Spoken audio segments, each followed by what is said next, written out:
मित्रों, लालू प्रसाद के पूरे अगर हम शासन को 3 वाक्यों में कहें, चारा खाना, अलकतरा पीना बिटुमिन और सरकारी संपत्ति की बांटने में टेंडर में हेरा फेरी करना और जमीन प्राप्त करना, और चौथा 3 नहीं 4, चौथा जमीन दो नौकरी लो, ये 4 मॉडल है। और इस मॉडल की एक विशेष बात यह है कि सारा बेनिफिट परिवार को ही आना चाहिए, बाहर को नहीं।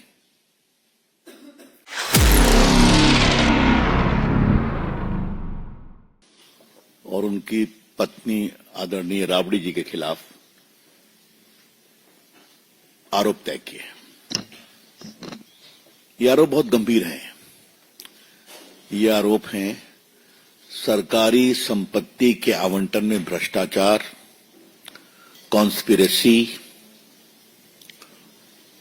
डिसऑनेस्टली सरकार को निर्णय की प्रक्रिया में गड़बड़ करना इत्यादि इत्यादि है। 120 भी है और तो और 420 भी है। तो पहली कहानी तो यह है कि चले हैं तेजस्वी बाबू बिहार बदलने और 420 का आरोप तय कराकर अपने खिलाफ। Mister Tejashwi Yadav is going to Bihar to change Bihar with a charge of 420 being framed against him by a competent court. 420 क्या होता है आपको तो बताने की जरूरत नहीं। धोखाधड़ी, सजा 7 साल, कॉन्स्पिरेंसी 120B। तो कौन सा बिहारा बनाने वाले हैं जब आपकी ये छवि है और आपके खिलाफ कोर्ट ने ये पाया है। मित्रों, लालू प्रसाद के पूरे अगर हम शासन को 3 वाक्यों में कहें, चारा खाना, अलकतरा पीना बिटुमिन और सरकारी संपत्ति की बांटने में टेंडर में हेरा फेरी करना और जमीन प्राप्त करना, और चौथा 3 नहीं 4, चौथा जमीन दो नौकरी लो, ये 4 मॉडल है। और इस मॉडल की एक विशेष बात यह है कि सारा बेनिफिट परिवार को ही आना चाहिए, बाहर को नहीं। ये क्लियर।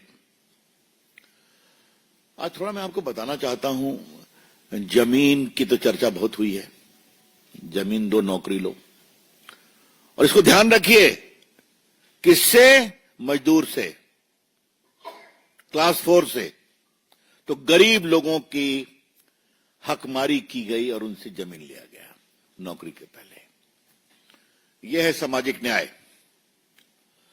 थोड़ा आपको मैं आज ये जो होटल का मामला है, इसको थोड़ा मैं आपको आज रिफ्रेश करना चाहता हूं। ये चार्जशीट में सारी बातें हैं। रेलवे की बहुत प्रॉपर्टी है। तो रेलवे के 2 होटल थे अंग्रेजों के समय के।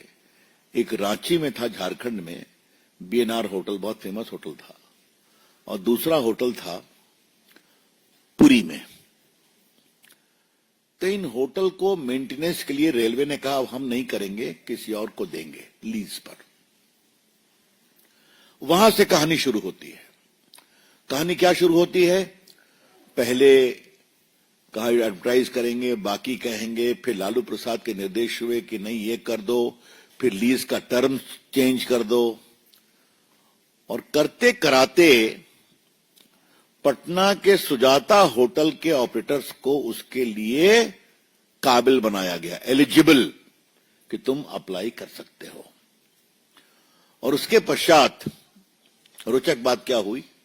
रोचक बात यह हुई कि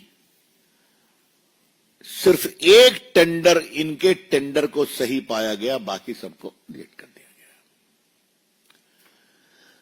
अब ये इतनी बड़ी बात हो गई तो ऐसे ही हो जाएगा क्या? तो इस होटल वाले के जो दो ओनर थे, कोचर ब्रदर्स, उनकी पटना में 3 एकड़ जमीन थी। 3 एकड़ जमीन कहां पर? पटना के बेली रोड पर, हाई प्रोफाइल जगह पर, जिसकी कीमत 93 करोड़ थी। तो स्टैंप ड्यूटी कम की गई, बाकी कम की गई, और फिर उसको बेच दिया गया एक कंपनी के नाम, जो कंपनी श्रीमान प्रेम गुप्ता की पत्नी के द्वारा संचालित थी। हाँ? और उसके बाद उसको और कम दाम में बेच दिया गया यादव बंधु को, परिवार को, राबड़ी और तेजस्वी जी में, राबड़ी जी और तेजस्वी जी में। अब आप समझ गए पूरा चेन ऑफ लिंक। रेलवे का होटल लो मेंटेनेंस के लिए और जमीन दो, नौकरी लो और जमीन दो, रेलवे का होटल लो और जमीन दो, ये है लालू प्रसाद जी का मॉडल। क्लियर? ये कहानी कैसे खुली, ये भी बड़ी रोचक कहानी है। तेजस्वी यादव उस समय डिप्टी सीएम थे। अब कहा गया वहां पर बिहार का सबसे बड़ा मॉल बन रहा है। अब सबसे बड़ा मॉल बन रहा है तो वहां से मिट्टी निकली, और मिट्टी चली गई बोटेनिकल गार्डन में, जहां तुम टहलते हो नहीं टहलते हो वहां। अब इतनी मिट्टी आ कहां से गई? तो मालूम हुआ कि वन विभाग की मिट्टी थी, यहां लागी गई। तो आई कहां से है? तो उस जमीन से आई है। वो जमीन किसकी है? तो फिर परतें खुलती गई। समझ गए आप?